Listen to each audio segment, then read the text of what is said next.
오늘의 주요 뉴스입니다. 영업시간 제한으로 소상공인들의 고통이 커지고 있는 가운데 방역 지침을 어긴 시설 관리자에 대한 처분이 9일부터 완화됩니다. 출입자 명단 작성이나 예방접종 증명을 확인하지 않은 데 대한 과태료가 현재 3분의 1 수준으로 줄고 영업 중단 행정처분도 크게 완화됩니다. 정부는 코로나19 확진자 증가 추세가 계속되고 있지만 치명률은 떨어지고 의료 대응 여력도 안정적이라고 현 상황을 평가했습니다. 하지만 확진자 규모가 계속 커지면 위중증 환자와 사망 피해도 덩달아 늘 수밖에 없다고 전망했습니다.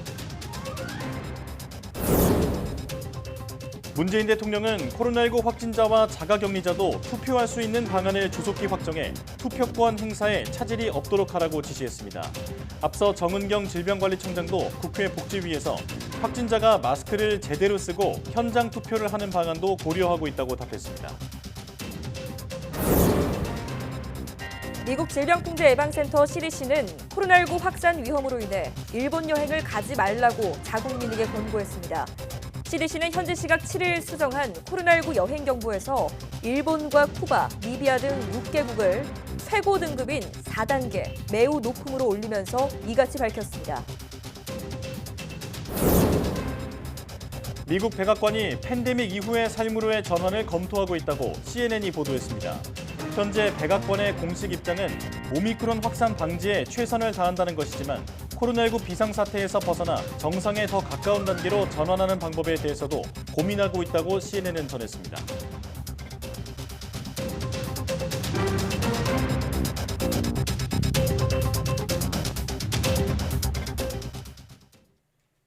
여러분 안녕하십니까? 사이언스 투데이 시작합니다. 질병관리청은 9일부터 코로나19 확진자와 밀접 접촉자의 격리 기간이 예방접종력에 관계없이 검체 채취일로부터 7일로 단축된다고 밝혔습니다. 격리 대상인 밀접 접촉자는 확진자의 동거인 가운데 예방접종 미완료자와 감염 취약시설 밀접 접촉자로 한정합니다. 예방접종 완료자는 공동격리 의무에서 제외되며 수동 감시 대상으로 관리합니다. 또 확진자와 동거 가족의 격리 통보를 개별적으로 시행하던 것에서 확진자를 통해 공동격리를 일괄적으로 통보합니다. 확진자의 격리 해제 시 동거인도 격리와 수동 감시에서 해제되며 3일 동안 자율적으로 생활수칙을 준수해야 합니다.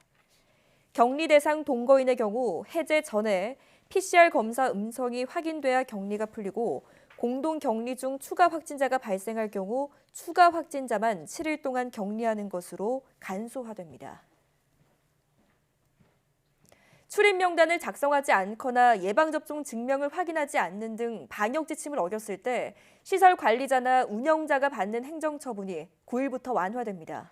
1차로 위반했을 때 과태료는 150만 원에서 50만 원, 2차로 위반했을 때는 300만 원에서 100만 원으로 내려가고 3차 이상 위반 시엔 과태료 200만 원이 부과됩니다. 질병관리청은 이 같은 내용을 담은 감염병의 예방 및 관리에 관한 법률 시행령 개정안이 국무회의에서 의결됐다고 밝혔습니다. 또 지금까지는 방역 지침을 최초로 위반한 관리 운영자에 대해 바로 열흘간 운영 중단 처분을 내렸지만 앞으로는 경고 조치가 가능해집니다. 정부는 코로나19 확진자 증가 추이가 계속되고 있지만 치명률은 떨어지고 있다고 분석했습니다. 중앙사고수습본부는 확진자가 계속 늘고 있지만 위중증 환자나 사망자 규모가 늘고 있지는 않다고 밝혔습니다.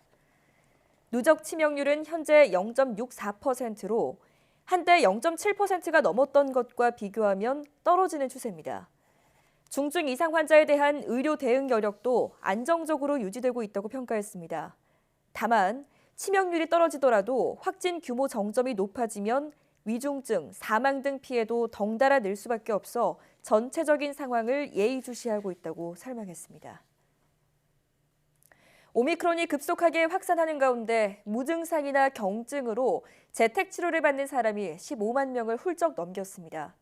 8일 0시 기준 재택치료 대상자는 15만 9,169명으로 하루 만에 12,724명이 늘었습니다. 이는 재택치료 관리 의료기관 561곳이 관리할 수 있는 최대 인원 17만 3천 명의 92% 수준입니다. 다만 위중증 환자가 크게 늘지 않고 병상이 꾸준히 확충되면서 병상 가동률은 20% 아래로 유지되고 있습니다. 방역당국이 소아와 임신부는 재택치료 집중관리군에 포함되진 않지만 별도로 관리하면서 응급 상황 등에 대비하고 있다고 밝혔습니다. 박향 중앙사고수습본부 방역총괄반장은 소아 청소년과와 협업해 소아에 대해서는 따로 모니터링 체계를 갖추고 있고 임신부 확진자도 임신 상황에서 발생할 수 있는 여러 증상에 별도로 대비하고 있다고 말했습니다. 임신부와 소아는 재택치료 시 건강관리를 받는 집중관리군이 아닌 일반 관리군에 포함되긴 하지만 별도의 체계를 갖춰 보완하고 있다는 설명입니다. 방역당국은 지난 7일 60세 이상 고연령층 등 집중관리군 위주로 건강 상태를 관리하고 나머지는 일반 관리군으로 분류해 별도의 건강 모니터링 없이 필요시에만 진료를 받도록 재택치료 방식을 전환했습니다. 면역 저하자 등에 대한 코로나19 백신 4차 접종 방안이 다음 주에 발표될 것으로 보입니다. 중앙방역대책본부는 브리핑에서 면역도 조사와 백신 효과 평가를 같이 하면서 4차 접종 필요성을 검토하고 있다고 밝혔습니다. 이어 면역 저하자의 4차 접종과 관련해 전문위원회 심의나 검토를 거친 뒤 오는 14일 브리핑에서 발표할 예정이라고 덧붙였습니다. 앞서 정은경 질병관리청장은 지난 7일 국회 보건복지위원회 전체 회의에서 면역 저하자와 요양병원, 요양시설 입원 입소자에 대해 4차 접종을 적극 검토하고 있다고 말했습니다. 문재인 대통령은 코로나19 확진자와 자가격리자도 투표할 수 있는 방안을 조속히 확정해 국민의 투표권 행사에 차질이 없도록 하라고 지시했습니다. 문 대통령은 청와대 참모회의에서 코로나19 확진자와 자가격리자 가운데 투표를 할 수 있는 경우는 투표권이 보장돼야 한다고 강조했습니다. 그러면서 관계기관이 마련 중인 방안을 조속히 확정해서 국민의 투표권 행사에 차질이 없도록 하라고 지시했습니다. 자동차에서 휴대전화를 충전할 때 운전석 옆에 송풍구에 무선 거치대를 꽂아놓고 쓰시는 분들이 많습니다. 그런데 겨울철엔 뜨거운 바람 때문에 충전 효율이 떨어지고 자칫 배터리 수명까지 줄어들 수 있어 주의가 필요하다고 합니다. 강정규 기자입니다.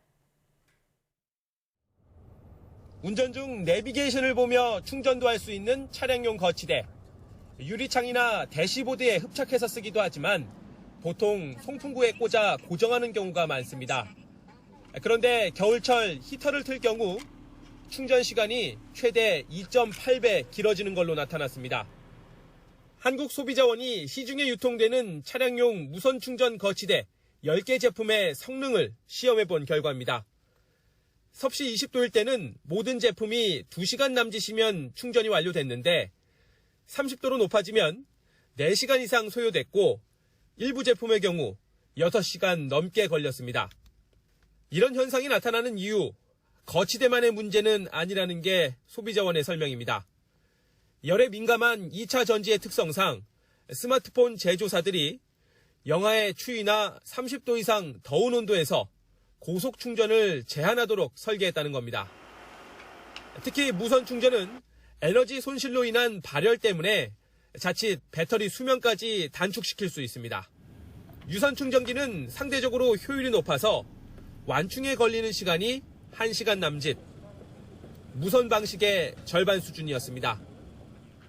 전문가들은 가정이나 사무실에서도 무선이나 고속 충전 대신 가급적 유선 충전을 하는 게 좋다고 권고합니다. YTN 강정규입니다. 지난달 24일 남중국해에서 미 해군 최신의 스텔스 전투기 F-35C가 항공모함에 추락했던 사고 당시의 영상이 온라인에서 퍼지고 있습니다. 유포자를 알 수 없는 이 영상은 전투기가 항공모함 칼빈슨호 갑판에 충돌하는 모습과 모니터를 통해 촬영된 사고 당시의 장면 등으로 이루어져 있습니다. 미 해군은 이 영상이 당시 현장을 담은 것이 맞다고 인정하고 승인 없이 영상이 유출된 경위를 조사 중이라고 밝혔습니다. 한 대당 가격이 1,200억 원에 이르는 F-35기에는 최신 군사기술이 적용돼 있어 미군은 추락기체가 다른 나라에 입수되지 않도록 회수 작전을 서두르고 있습니다.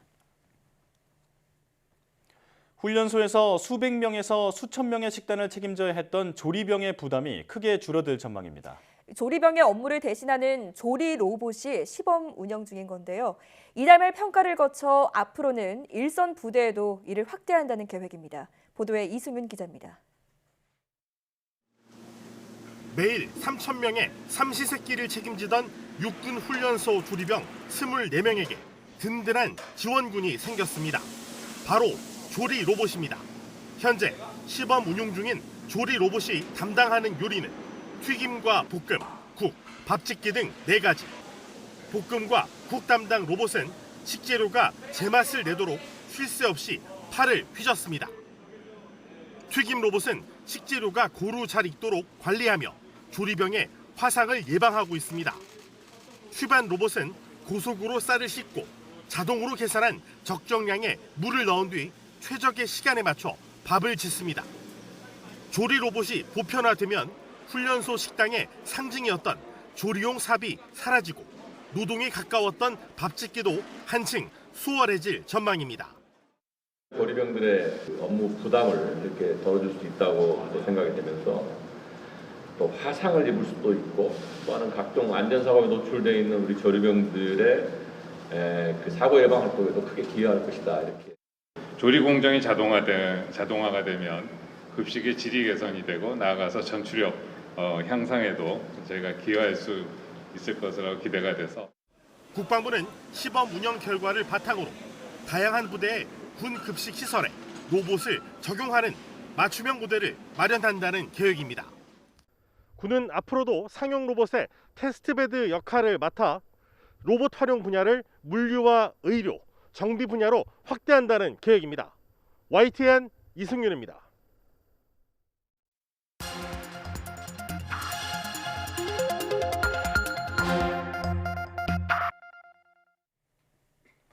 다양한 분야의 이슈를 과학기자의 시각으로 들여다보는 사이언스 취재파의 시간입니다. 네, 오늘은 양혜영 기자와 함께하겠습니다. 어서 오십시오. 안녕하세요.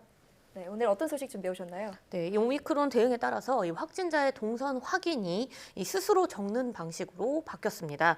확진자의 기억에만 의존을 해야 하다 보니 방역에 허점이 생길 수 있는 상황인데요. 예. 그런데 국내 연구진이 개인정보를 사용하지 않고도 확진자와 밀접 접촉 여부를 찾아내는 기술을 개발했습니다.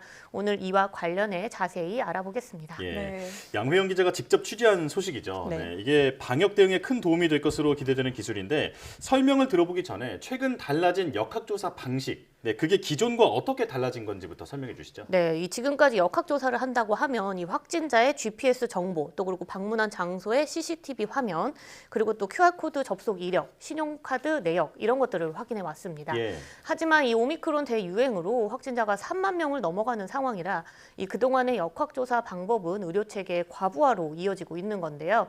그래서 이 정부는 대규모 확진자와 격리자 발생에 대응을 하면서도 사회 필수 기능 유지에 집중하는 방향으로 방역 전략을 바꾼다고 밝혔죠. 네. 이 확진자 역학조사의 경우는 확진자가 직접 밀접 접촉자와 동선을 적는 자기 기입식 조사서 방식이 도입된 겁니다. 하지만 앞서 이야기했듯이 개인의 기억에만 의존해야 되는 것이고 또 거짓말을 할 수도 있기 때문에 방역에 구멍이 생길 수 있는 상황입니다. 네. 자칫하면 생길 수 있는 그 방역 빈틈을 좀 메꿀 수 있게 유용하게 활용을 할 수 있을 것 같은데 어떤가요? 네, 이 개발한 기술은 연구진들이 기존 접촉자 관리 시스템의 한계를 극복하기 위해서 지난 2020년 말부터 이 기술 개발을 시작했다고 하는데요. 네. 이 기술 개발의 목표를 이 확진자의 동선 확인이 아니라 접촉을 했는지 안 했는지의 원칙을 두고 개발을 한 겁니다. 네. 이 개인정보인 GPS의 위치 정보가 아니라 휴대전화의 전파 신호를 분석해서 확진자 접촉 여부를 찾아내는 기술을 개발한 건데요. 연구진이 개발한 이 CTS 앱을 깔면요, 확진자 발생 시 확진자와 같이 공간에 있었던 사람들에게 접촉 여부를 10분 안에 찾아내서 개별적으로 알려주게 됩니다. 이 접촉자를 찾는 정확도 역시 99.8%로 굉장히 높은 수준입니다. 네. 거의 완벽에 가까운 높은 정확도라고 하니까 참 네. 놀라운데요. 자, 그런데 조금 전에 개인정보인 GPS 위치 정보가 아니라 그 휴대폰의 전파 신호를 분석한다라고 말씀을 해주셨잖아요. 네. 이게 어떤 원리로 접촉 여부를 알아낼 수 있는 건가요? 네, 이 연구진들은요, 이 개인정보인 GPS 신호를 사용하지 않기 위해 위해서 실내외 공간에 어디든 사용할 수 있는 이 블루투스 무선 전파 신호를 만들어내는 비컨이라는 장치를 이용했습니다. 네. 이 USB 형태의 비컨을요, 이 CTS 시스템을 적용하고자 하는 공간에 설치하는 방식인데요. 콘센트, 컴퓨터 본체, 휴대용 단말기 등 USB 형식의 전원 어디라도 적용을 할 수 있습니다. 예. 그리고 난 다음에 이 사용자가 CTS 앱을 깔게 되면 비컨과 휴대폰이 전파 신호를 주고받으면서 서버에 사용자의 전파 데이터가 저장이 되는 겁니다. 이 비컨 한 개가 최소 30m, 최대 50m 범위의 원 형태로 전파 신호를 만들어내는데 1초에 한 40회 정도의 전파 신호를 송신합니다. 그러면 CTS 앱을 깐 사용자의 휴대폰이 이를 계속 수신하는 거죠. 그런데 전파 신호는요, 구조나 벽의 재질, 또 공간 특성에 따라서 서로 다른 패턴을 만들어내는데요. 예. 그래서 비콘으로부터 같은 거리에 있는 같은 공간에 있는 그런 사람들의 이 CTS 앱에는 전파 신호값이 똑같이 기록이 됩니다. 아, 네. 네, 그래서 저장된 정보는 또 숫자로만 기록이 되기 때문에 위치 정보 없이 같은 전파 신호값을 가진 사람들이 밀접 접촉자로 구분이 된다고 보시면 됩니다. 네. 다시 말해서 전파 신호가 일종의 지문 역할을 하는 건데 확진자와 거리상 가까웠어도 만약 벽이 서로 가로막혀 있었다면 밀접 접촉자가 아니게 되는 겁니다. 그렇네요. 네, 보시는 것처럼 물리적 거리보다는 같은 공간에 머물렀다는 걸 이 앱이 구별할 수 있다 이렇게 생각하시면 되는 거고요. 연구진은 또 이 GPS 정보를 사용하지 않는 것 말고도 개인정보 보호에 또 많은 신경을 썼다고 밝혔는데요. 이 CTS 앱에 가입된 정보는 암호화된 ID 형태로 인증용 서버에 별도로 저장을 시켰습니다. 예. 이 사용자가 구분되는 정보가 있는데 이거를 네. 다 암호화된 아이디로 이용을 하는 거기 때문에 특정 개인 정보를 관리자는 물론이고 개발자까지 모두 확인할 수 없는 건데요. 또 게다가 사용자 데이터를 7일이면 이 자동 삭제하는 기능도 만들어놨다고 하니까 좀 걱정이 줄어들 것 같습니다. 아, 네. 예. 사실 방문 이력을 수기로 적는 시스템이 개인정보 침해에 대한 우려가 있었는데 확실하게 이제 그 부분에 있어서는 걱정이 줄었네요. 네. 또 실제로 배드민턴 경기가 이루어지고 있는 곳에서 이 시스템이 활용되고 있다고 들었습니다. 네. 경기장 방역 관리는 어땠나요? 네, 제가 취재를 간 날이 사실 평일이었는데도 불구하고 되게 많은 분들이 배드민턴 경기를 보기 위해서 현장을 찾았습니다. 네. 이 체온 체크나 QR코드 인식과 같은 여느 다중 이용 시설 입장과는 크게 다르지 않은 모습이었는데요. 다만 한 가지, 이 CTS 앱을 설치했다는 앱 첫 화면을 확인하는 것만 달랐습니다. 아, 예. 네, 이 CTS 시스템이 적용된 공간에서는 앱을 켜기만 해도 핸드폰에 이 전파 기록이 남기 때문인데요. 이번 배드민턴 코리아 리그에서는 선수단과 심판, 스태프 등 리그 관계자들은 앱 설치를 필수로 이제 권고를 했지만 관객에게는 이 원하는 분들만 설치 안내를 돕고 있었습니다. 이 경기 현장에서 직접 이 설치를 했던 관객의 말을 먼저 들어보겠습니다. 배드민턴 관람을 왔는데 그 앞에 포스터가 있길래 한번 설치해보면 어떨까 해서 한번 설명을 읽어봤는데 좀 확진자가 제 옆을 지나갔을 때 좀 바로 확인할 수 있다 그래서 좀 더 안심이 될 것 같아서 한번 설치를 해봤습니다. 사실 지난 3년 동안 확진자 발생으로 인해서 많은 스포츠 리그가 중단되거나 또 무산됐고 또 무관중으로 경기를 오랫동안 치렀잖아요. 맞아요. 네, 근데 하지만 이번 시스템을 도입을 하게 된다면 이 확진자 발생 이후 대응 시간도 짧아질 수 있고요. 또 경기장 출입자 전체를 검사하는 게 아니라 밀접 접촉자만 검사 대상에 포함시킬 수 있기 때문에 이 안정적인 리그 운영이 가능해질 것으로 기대하고 있는데요. 이 CTS 시스템을 적용한 배드민턴 리그 관계자의 설명도 직접 들어보겠습니다.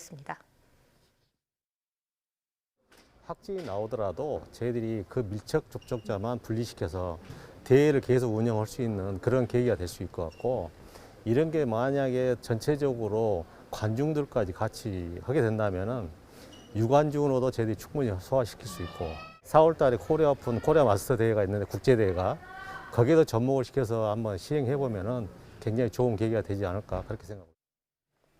사실 혹시 모를 전파 가능성 때문에 많은 사람들이 모이는 이런 스포츠 경기나 콘서트 같은 행사를 자제해왔던 게 사실이잖아요. 그런데 지금 핀셋 대응이 가능하다면 앞으로 이런 행사 운영도 많이 재개가 될 것 같은데 앞으로는 어떻게 활용될 수 있을까요? 네, 연구진은 말씀하셨던 대로 이제 백화점과 같은 다중 이용 시설 또 그리고 스포츠 또 지역 축제 등 이 대규모 공간에서 이 시스템이 효과적으로 적용할 것이다 이렇게 설명을 했습니다. 네.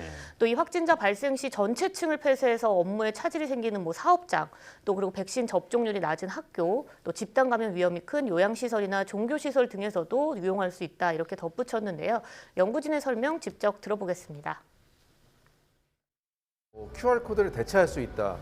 이런 건 전혀 아니고요. 이게 전 국민한테 적용하는 건 아니고요. 확진자가 발생했을 때 뭔가 정상적인 사회 시스템이 돌아가지 않는 곳, 이런 것들이 사실 저희가 주로 저희 기술을 적용했으면 좋겠다고 생각하는 곳입니다. 예를 들면 공장, 그다음에 발전소라든지 특히 의료적으로 취약한 인력들이 많은 병원 또는 백화점, 이런 공간들이 사실 저희가 생각하는 공간이고요. 네, 연구진은요, 이달 중으로 이 키스트 전체 건물의 시범 서비스를 시작할 예정이라고 말했고요. 또 현대자동차 양재사옥, 또 국민건강보험 일산병원에도 도입을 준비하고 있다고 밝혔습니다. 네. 예. 방역 빈틈을 줄이는데 앞으로 좀 유용하게 활용이 됐으면 좋겠네요. 네, 취재 파일 지금까지 양혜영 기자와 함께했습니다. 오늘 말씀 잘 들었습니다.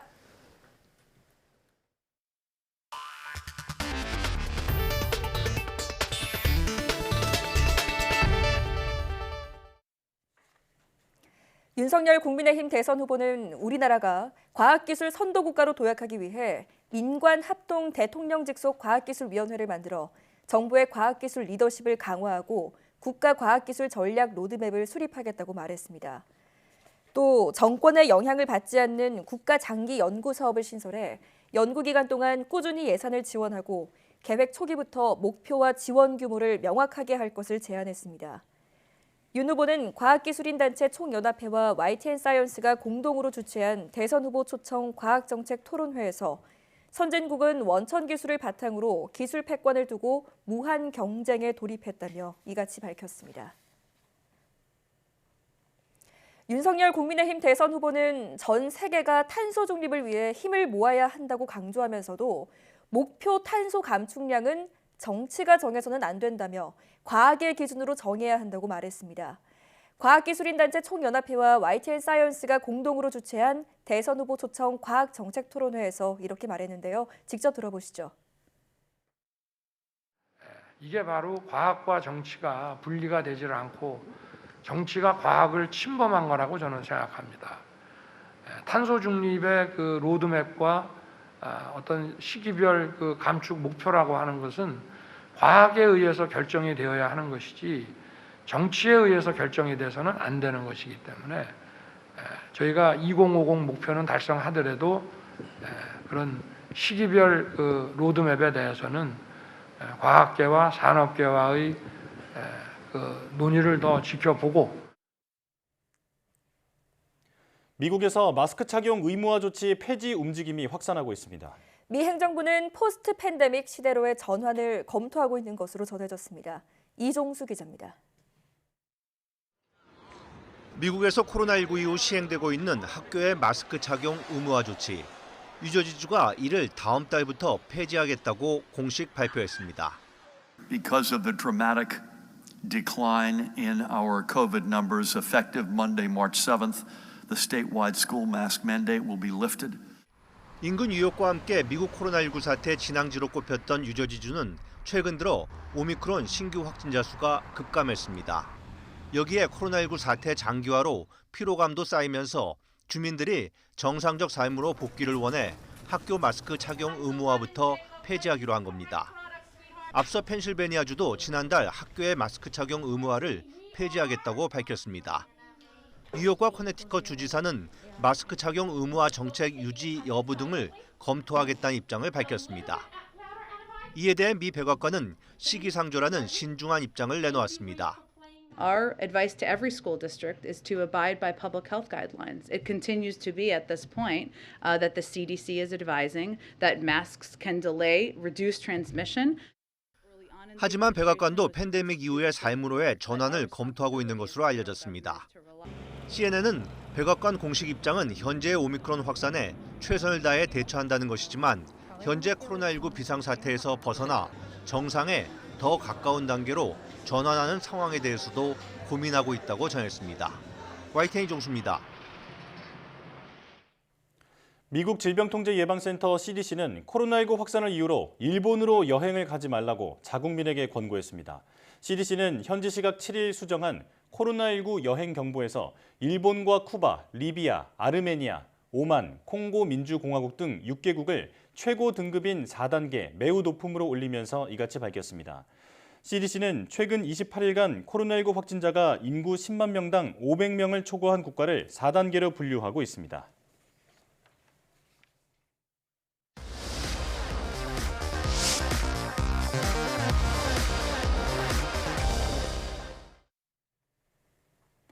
요즘 바디 프로필에 도전하면서 건강도 챙기고 몸매 자신감도 채우는 분들이 많은데요. 인생 몸매를 만들기 위해 무리한 다이어트를 추진했다가 부작용을 겪는 사례도 있기 때문에 자신에게 적합한 다이어트법을 찾는 게 중요하다고 합니다. 가장 완벽한 몸과 함께 건강도 챙기는 일석이조 다이어트법, 지금 화면으로 만나보시죠.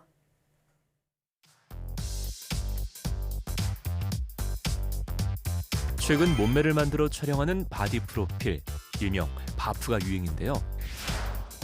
하지만 2, 3개월 안에 진행되는 단기간 다이어트로 부작용을 겪는 사례가 속출하고 있습니다. 이는 그 누구도 예외가 아니라는데요. 제가 한 45kg 정도였는데 끝나고 나서 한 달 반도 안 돼서 제가 65kg까지 쪘어요. 새해에 다이어트를 목표로 세우신 분이라면 주목! 무리한 다이어트의 위험성과 어떻게 하면 건강하게 다이어트할 수 있는지 사이언스 앤 라이프에서 함께 알아보겠습니다. 강원도 춘천시 매일 다이어트 전쟁이라는 김한별 씨를 찾았습니다. 안녕하세요. 들어오세요. 2년째 요요를 겪고 있는 한별 씨는 고무줄 몸무게라 할 정도로 빼고 늘리기를 반복했다는데요. 바디 프로필 때문에 다이어트 했을 때에는 거의 20kg 가까이 살을 뺐었던 것 같아요. 20kg요? 네, 이게 제가 그때 당시에 찍었던 바디 프로필 사진이에요. 이 사진 한 장을 위해 죽지 않을 만큼 먹고 죽을 만큼 운동했다는 한별 씨. 그렇게 인생에서 가장 멋진 모습을 남겼지만 그 이후에 벌어질 일들은 예상하지 못했답니다.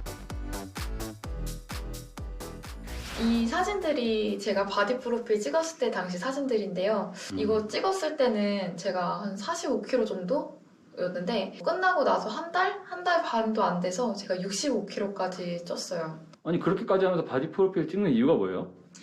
제 직업이 헬스 트레이너다 보니까 잘 나와야 된다는 강박관념이 좀 있더라고요. 그래서 그렇게 후유증을 좀 겪을 정도로 좀 극심하게 다이어트를 했던 것 같아요. 과도한 체중 조절 후에는 폭식증과 같은 식이장애와 함께 건강에 빨간불이 켜진 건데요. 제가 겪었던 후유증은 좀 머리가 빠지고 손발이 차갑고 그리고 좀 월경이 한 3개월에서 6개월 정도 하지 않았었어요. 그리고 더 심각했던 거는 음식에 대한 욕심도 엄청 생기고 또 보상식료를 그동안 못 먹었으니까 엄청 폭식증처럼 일주일을 잠도 안 자고 먹었어요. 극심한 다이어트로 촬영한 바디 프로필은 가장 완벽한 몸을 기록하지만 가장 위험한 몸으로 만드는 것이기도 한데요. 그래서 건강한 다이어트가 필요하다는 겁니다. 가장 많은 요요 현상은요. 아무래도 여자분들 같은 경우에는 너무 단기간에 다이어트를 심하게 하시는 분들은 생리불순이 올 수도 있고요. 머리가 빠지실 수도 있고요. 그리고 당연히 변비라든지 이런 것들이 생길 수 있습니다. 남자분들도 마찬가지고요. 그리고 다이어트가 딱 끝나고 나면 그 보상 심리 때문에 폭식과 과식을 하시기 때문에 자연스럽게 요요 현상이 더 빨리 올 수밖에 없는 거죠. 바디 프로필을 준비하게 되면 체지방량을 남성은 9% 이하, 여성은 15% 이하로 정상치를 한참 밑도는 수치로 떨어뜨리는데 이는 결코 정상적인 몸 상태가 아니라는 거죠. 식단 조절 또한 신체적 후유증을 유발하는데요. 영양소 불균형은 탈모를 유발하는 대표적인 원인으로 이를 겪은 한별 씨는 이제 영양을 골고루 담은 식단을 챙긴답니다. 근데 다이어트 하는데 이렇게 많이 드셔도 돼요? 우리가 다이어트를 하는 목적이 건강하려고 하는 거잖아요. 근데 최근에 그 바디 프로필을 찍으시는 분들을 보면은 보여주기식의 건강하지 못한 다이어트로 인해 후유증을 겪거든요. 저부터라도 건강하게 다이어트 할 수 있다는 거를 보여드리려고 실천하고 있어요. 한때 무리하게 진행한 다이어트는 부작용을 초래해 건강을 해쳤고 더는 몸을 망치는 다이어트는 하지 않기로 한 한별 씨. 어디 가세요? 운동하러 가야죠. 외부 활동이 있을 때도 식단 관리를 위해 최대한 집밥을 챙기고 나서는데요. 이곳이 한별 씨의 직장이자 운동센터. 트레이너 5년차 한별 씨에게 하루 대부분을 보내는 이곳은 집보다 더 익숙한 공간이기도 한데요. 자기 관리만큼 회원 관리도 프로라는 한별 씨. 안녕하세요, 언니. 안녕하세요. 오늘 컨디션은 좀 어떠세요? 나쁘지 않아요. 어제 운동한 거 뭐 아프시거나 그러신 건 없으시고요? 이때 호흡 들이마세요. 호흡 들이마시고 그다음에 올릴 때 오케이. 천천히 자, 호흡 들이마시면서 내려갈게요. 천천히. 천천히. 그런데 아무리 운동을 하고 음식 칼로리를 따지면서 먹어도 살이 찐다는 분들이 계신데요. 그렇다면 체중 조절이 아닌 건강 체크를 먼저 해야 한답니다. 시기를 절제하다 보면은 우리 몸 자체가 소비를 하는 게 아니라 자꾸 몸에다 저장을 해놓으려고 하거든요. 그런 잘못된 다이어트의 반복으로 인해서 살이 잘 빠지지 않는 몸의 체계가 되는 거죠. 또 살이 빠지지 않는 이유 중에 하나가 간의 기능이 약화됐기 때문인데요. 간은 독성 물질을 해독시켜주고 각종 노폐물을 배출시켜주는 역할을 하는데요. 이 간 기능이 정상적으로 가동되지 않으면 지방의 연소가 원활해지지 않고 간 기능이 좋지 않아서 노폐물과 독소들을 잘 배출해내지 못하기 때문입니다. 우리 몸을 구성하는 영양 성분은 수분이 가장 많이 차지하고 이어서 단백질, 지방, 탄수화물 순인데요. 여기서 주목해야 할 것이 바로 이 지방. 사람의 몸에는 두 가지 지방 세포로 이루어졌는데 몸의 체온을 유지하고 칼로리를 축적하는 백색 지방과 칼로리를 연소하는 갈색 지방이 있는데요. 따라서 백색 지방이 갈색 지방보다 많으면 살이 잘 안 빠지게 되는 거죠. 그래서 신진대사가 원활해지는 음식을 섭취해 백색 지방을 태우거나 운동을 통해 발생하는 이리신이라는 호르몬으로 갈색 지방을 늘릴 수 있답니다. 이 부분만 보더라도 충분한 영양 섭취와 적절한 운동이 다이어트에 효과적이라는 걸 알 수 있는데요. 한별 씨 또한 이를 느끼고 실천 중인 거죠. 아무래도 직업이 트레이너다 보니까 이제 보여지는 것들도 있고 또 고객님들께 좀 더 신뢰를 드리기 위해서 이렇게 운동을 하고 있어요. 이전에는 조금 이제 요요를 많이 겪다 보니까 쪘다 뺐다 하면서 건강이 좀 안 좋아진다는 걸 많이 느꼈었어요. 그래서 이렇게 좀 꾸준히 운동을 하고 있습니다. 그렇다면 현재 한별 씨가 병행하고 있는 식이 조절과 운동법은 효과가 있는 걸까요? 정확한 건강 상태 확인을 위해 서울의 한 대학병원을 찾았습니다. 다소 긴장된 발걸음으로 진료실을 향하는 한별 씨. 예, 어서 오세요. 예, 앉으세요. 예. 예. 65였다가 많이 줄이면 몇 킬로까지 줄으셨던 거예요? 가장 많이 줄으면 43에서 45kg까지. 얼마 사이에 그렇게 20kg가 늘었어요? 솔직히 말씀드리면 10일 만에 10kg가 쪘고요. 예. 잠도 안 자고 먹었어요. 갑자기 이렇게 체중이 왔다 갔다 하고 늘거나 또 빠지면 좀 이렇게 신체에 좀 변화가 있거든요. 기본적인 지금 건강 상태가 어떤지 한번 그런 검사가 한번 필요할 것 같습니다.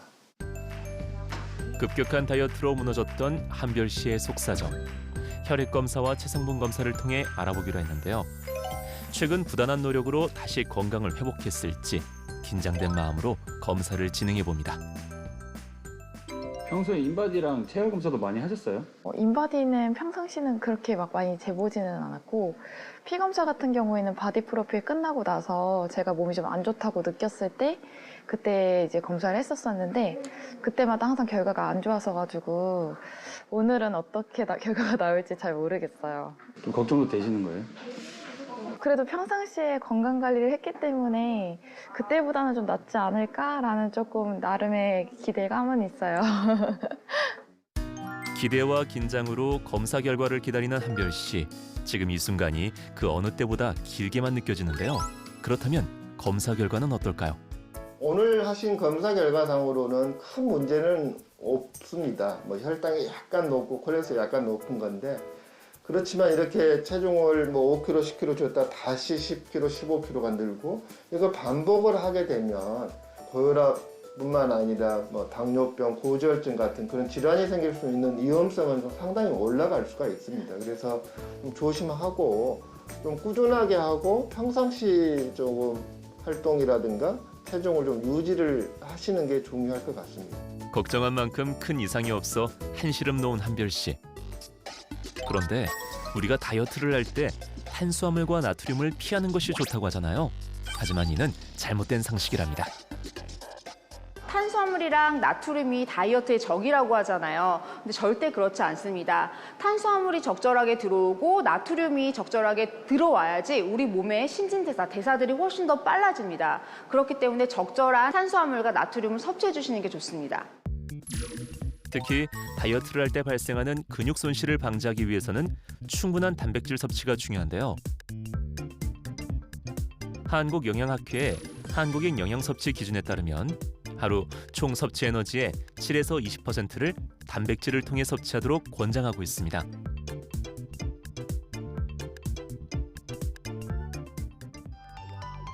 여기에 건강한 다이어트를 위해서는 식욕 조절 호르몬인 렙틴 호르몬 활용법도 중요하다는데요.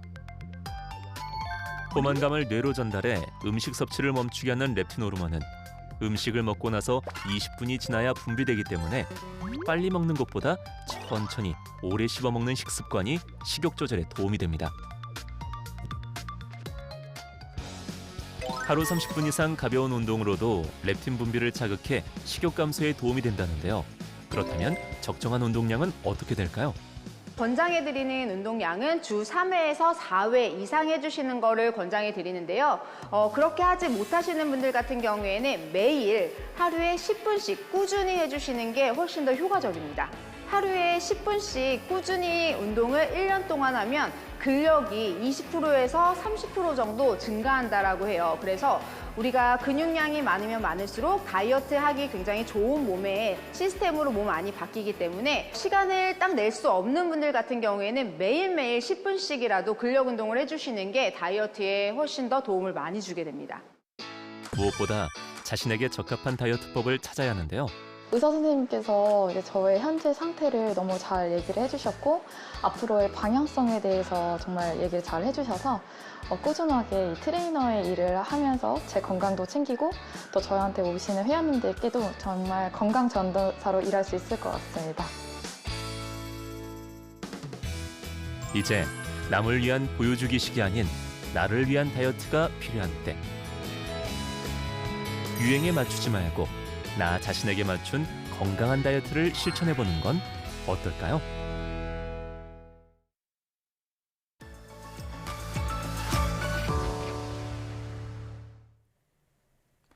인류가 살아가는데 없어서는 안 될 중요한 역할을 하는 것 중에 하나가 바로 바다죠. 바다는 육지와 대기 사이의 열을 조절하고 이산화탄소를 흡수하는 일을 하는데요. 그런데 최근 들어 바다의 온도가 급격하게 상승하면서 기후변화에 영향을 주고 있다고 합니다. 어떤 이야기인지 오늘 날씨학개론에서 자세하게 알아보겠습니다. K웨더 반기성 센터장 나오셨습니다. 어서 오십시오. 네, 안녕하세요. 네, 안녕하십니까. 자, 앞서 잠시 얘기를 했지만 그 바다는 지구가 기온을 유지하는 데 아주 중요한 역할을 하는데요. 구체적으로 바다가 이 지구 환경에서 어떤 일을 하는지 알려주시죠.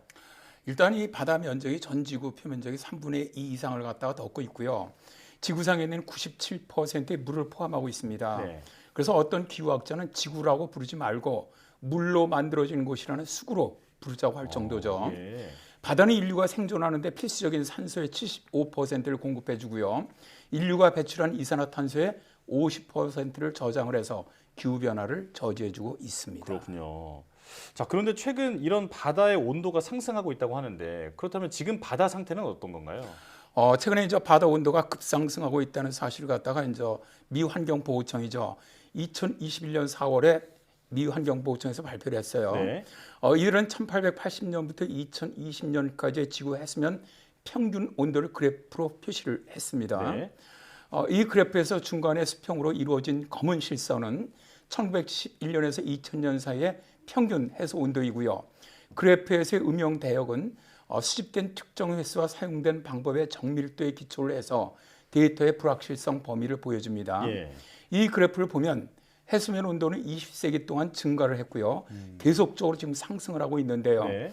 1901년부터 2020년까지 기온은 10년당 평균 화씨 0.14도로 상승을 하고 있습니다. 네. 최초로 해수 온도를 측정하기 시작한 1880년 이래 지난 30년 동안이 해수면 온도가 가장 높게 상승하고 있음을 알 수가 있죠. 네. 데이터 기록을 보면 해수면 온도가 크게 상승한 시기는 1910년에서 1940년 사이, 다음이 1970년부터 현재까지 두 차례입니다. 예. 해수면의 온도 변화는 지역에 따라 다르게 나타나는데요. 세계 해양의 대부분은 온도가 상승을 했지만 북대서양의 일부 지역은 실제로 해수 온도가 낮아진 곳도 있습니다. 예. 지금 보고 계시는 지도 그림에서 빨간색은 온도 상승을, 파란색은 온도가 낮아지는 것을 나타내는데요. 잘 보시면 그린란드와 아이슬란드 사이에서 해수 온도가 낮아진 것이 보이시죠? 예. 세계 대부분의 바다 온도가 상승을 했는데 일부 지역은 오히려 내려간 곳도 있다 보니까 기후학자들은 상당히 흥미롭게 생각을 합니다. 네. 뭐 일부 온도가 낮아진 곳도 있지만 평균적으로는 지금 전 세계의 바다가 뜨거워지고 있다라는 말씀이신데 우리나라 주변 바다는 어떤 상태인가요? 실제로 이제 우리나라 주변 바다의 이 해수 온도 상승 속도는 정말 매우 빠릅니다. 2001년에서 2010년까지 해양부에서 제한 평균 수온은 15.9도였는데 2010년 전후로 0.8도가 올라서 2016년에 16.7도를 기록을 했습니다. 네. 이 수치는 전 지구 해수 온도 상승 평균에 비해서 거의 2배 이상 빠른 속도입니다. 특히 2021년은 우리나라 주변 해수에 아주 그 온도가 이상적으로 높았던 해였는데요. 기상청은 2022년 1월, 그러니까 올해 1월이죠. 해양기후 분석 보고서를 발간했습니다. 그래서 1981년에서 2020년 동안, 그러니까 40년간 전 지구 및 한반도 주변 바다의 수온 또 파고가 지속적으로 상승을 했고 특히 2010년 이후 상승 경향이 뚜렷하다라고 밝혔습니다. 지난 40년간 연도별 평균 수온이 가장 높았던 상위 10위, 이건 전 지구입니다. 글로벌로 보면 엘니뇨가 극성을 부렸던 2016년이 가장 뜨거웠고요. 그 다음이 2019년, 그 다음에 상위 10개가 모두 2000년 이후에 발생할 만큼 해수 온도 상승은 최근에 들어와서 더 빠르게 오르고 있음을 알 수가 있고요. 우리나라 해수면 온도가 가장 높았던 해는 2017년이었고 그 다음이 1998년이었습니다. 네. 우리나라 인근 바다의 해수 온도가 가장 높았던 7회가 2010년 이후에 나타났습니다. 그렇군요. 자, 이렇게 지구 환경에 중요한 역할을 하는 바다가 점점 뜨거워지고 있고 특히 우리나라의 그 바다가 더 심각한 상황이다. 이런 내용까지 정리를 해봤는데 자, 그렇다면 바다가 뜨거워지면 어떤 일이 발생하나요? 일단 이 바닷물의 온도가 올라가기 시작을 하면은 가장 먼저 나타나는 것이 지구온난화가 가속된다는 겁니다. 지구온난화에서 육지 비중은 5%밖에 되지 않아요. 91%는 해양온난화, 3%는 얼음손실, 1%는 대기온난화가 차지하고 있습니다. 이렇게 엄청난 영향을 주는 바다의 수온이 올라간다면 결국 지구온난화의 속도가 가속될 수밖에 없는 것이죠. 그리고 해수온도 상승의 중요한 이유는 해양이 가장 주요한 이산화탄소 흡수원이기 때문입니다. 바다는 수온이 낮을수록 더 많은 이산화탄소를 흡수를 해주는데 기후변화로 바다의 수온이 올라가게 되면 이산화탄소의 흡수량이 줄어들게 되고요. 또 습도도 많이 배출됩니다. 이로 인해서 태풍과 비구름대로 인한 강수량 증가가 발생이 되죠. 근데 이런 강수량이 늘어나게 되면 해양의 염도가 낮아지게 되면서 저염분수가 늘어납니다. 그렇게 되면 조금만 햇볕을 받아도 더 빨리 수온이 상승하게 되죠. 결국 바닷물 온도가 올라갈수록 더 빠른 해수 온도 상승의 악순환이 반복된다는 겁니다. 이 바다가 기후 변화를 조절해주는 기능을 해왔는데 그 기능이 사라지면서 오히려 이 바다가 기후 변화를 악화시키는 역할을 한다라는 말씀이신 거죠? 그렇습니다. 바닷물의 온도가 상승하게 되면 우리나라 여름철에 영향을 갖다 주는 태풍이라든가 뭐 이런 것들 또 혹은 바다 쪽으로 이동하는 저기압이나 폭풍을 강화시켜주는 역할을 해요. 해수 온도의 증가는 해양에서 대기 중에 공급하는 수증기의 양을 굉장히 증가시키거든요. 그러다 보니까 태풍이나 폭우의 위험을 증가시킨다는 것이죠. 고수온으로 인한 태풍의 강도, 발생 빈도가 높아지고 바람도 세지면서 파도도 더 강해지고 파랑도 강해지게 됩니다. 또한 해수면 온도의 변화는 태풍이나 폭풍의 경로를 바꿀 수도 있고요. 잠재적으로 다른 지역으로 가뭄을 불러올 수도 있습니다. 또 해수 온도 상승은 전염병도 부릅니다. 해양기후 변화로 인한 해양 생태계 파괴는 A형 간염 등 질병 발생 위험을 높이고요. 어획량 감소도 초래를 하는데요. 2019년 우리나라에서 A형 간염이 급증을 했어요. 조사를 해보니까 조개젓이 원인으로 나타났는데요. 바다의 고수온으로 폐류가 상하고 그 폐류로 음식을 만들면서 A형 간염이 발생했던 것이죠. 바다 수온이 상승하면서 가장 심각해지는 현상 중에 바다의 산성화도 있습니다. 예. 해양수산부는 2021년 5월에 바다의 산성화가 심각하다라는 보고서를 발표했는데요. 이산화탄소의 배출로 산업화 이전에는 평균 8.2였던 해수의 폐하가 현재 8.1 아래로 낮아졌는데요. 야, 뭐 겨우 0.1이냐.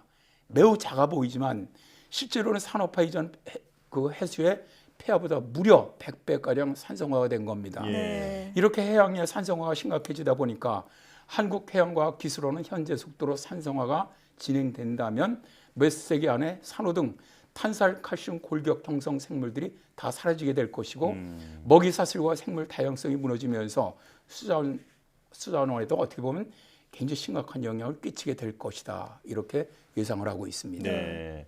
해수 온도가 올라가면 기후 재앙은 물론이고 바다가 산성화하면서 이 그 생태계까지도 무너질 수 있다 이렇게 말씀해 주셨는데요. 자, 상황이 더 나빠지기 전에 바다를 살리자는 그 국제적인 성명이 나왔다는데 우리나라 과학자들이 주축이 됐다면서요? 네, 그렇습니다. 굉장히 자랑스럽죠. 네. 2021년 6월 1일에 우리나라 과학기술 석학들이 바다의 온전성을 되찾기 위해서 작성한 정책 권고안이 전 세계에 동시 공표되었습니다. 예. 국제할머니연합회 성명서로 공식 발표된 해양환경보호 성명서는 한국이 제안을 했고요.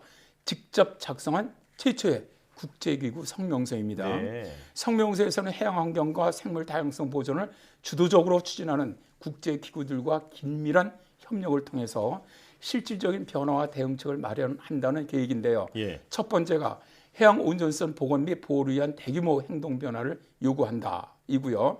두 번째가 생물 다양성과 세대 연속성 유지를 위한 서식지 복원의 중요성을 제기를 했고요. 세 번째가 인체 건강 위협하는 유해 물질의 해양 유입 경고를 했고요. 네 번째가 급격한 기변화로 인한 해양 생태계 변화, 그러니까 죽음의 해역 확장 위기의 경고입니다. 네. 바다는 기후 변화를 완화하는 역할을 해왔지만 급격한 기후 변화로 해양 생태계의 순기능이 위축될 위기에 처해 있다. 이에 대처하기 위해서 해초지라든가 대형 해저숲, 맹그로브 숲을 보호하는 것이 지구온난화를 완화시키는 우선순위 조치가 되어야 한다는 것이죠. 네. 다섯 번째가 남획으로 인한 수산자원 감소 지속 가능성을 위한 고민이 절실하다는 것인데 불법이라든가 비보호라든가 비규제 어업 등으로 인해서 수산자원은 감소 추세에 있고요. 과도한 어업은 이미 고통받고 있는 해양 생태계에 대한 압력을 가중시키고 있다는 것이죠. 그리고 마지막으로 환경 보존과 수산자원 증산을 위해서 양식 어업의 지속 가능 발전에 대한 고민, 또 실천적 개선 의지가 강구되어야 한다는 겁니다. 과학인들의 성명의 근거는 결국 바다가 인류의 삶에 너무 중요한데도 불구하고 인류의 욕심과 탐욕으로 인해서 죽어가고 있다면서 이에 대한 대책을 모든 나라들이 협력을 해서 시행해 나가기를 촉구하는 것이죠. 네. 인류의 욕심으로 바다가 죽어가고 있다는 말이 참 와닿네요. 더 늦기 전에 소중한 바다를 지킬 수 있도록 대책 마련과 실행에 나서야겠습니다. 지금까지 K웨더 반기성 센터장과 함께했습니다. 오늘 말씀 잘 들었습니다. 네, 고맙습니다.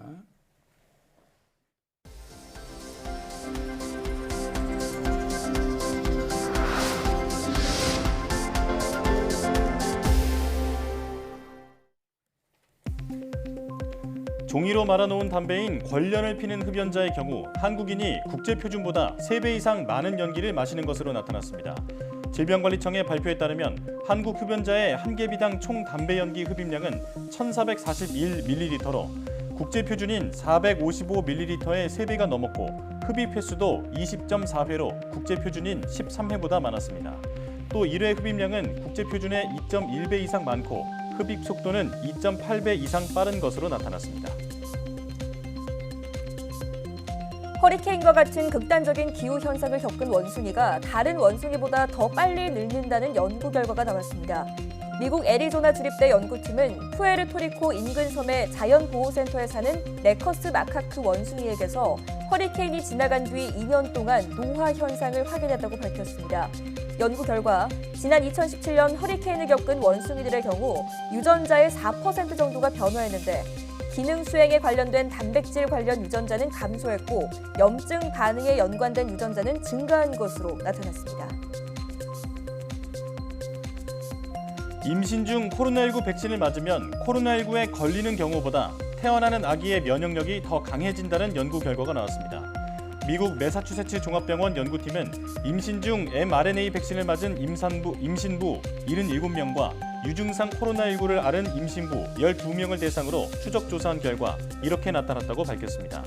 검사 결과 백신 접종자의 아기는 출생 6개월 후에도 57%가 검출 가능한 수준의 항체를 가지고 있었지만 코로나19 감염자의 아기는 8%만 검출 가능한 수준의 항체를 보유한 것으로 나타났습니다. 과학기술정보통신부가 2030년 달 착륙선 개발 등의 대형 우주임무를 자력으로 추진하기 위해 2022 스페이스 챌린지 사업을 진행합니다. 올해 사업은 지난 2020년부터 진행 중인 학제 간 창의 융합 사업과 새롭게 추진 예정인 미래 핵심 기술 선점 사업으로 구성됩니다. 특히 신규 사업은 차세대 우주 발사체 개발에 기반이 되는 추력 100톤급 액체 로켓 엔진의 기술 개발과 연구를 목표로 하며 올해 45억 원, 내년에는 75억 원 등 모두 120억 원이 투입됩니다.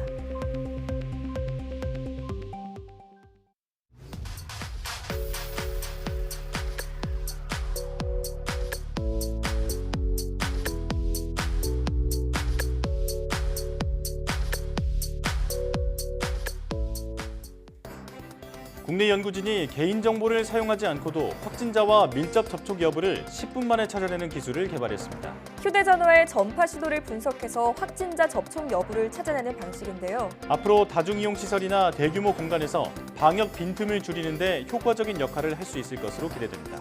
사이언스 투데이 마칩니다. 시청해주신 여러분 고맙습니다.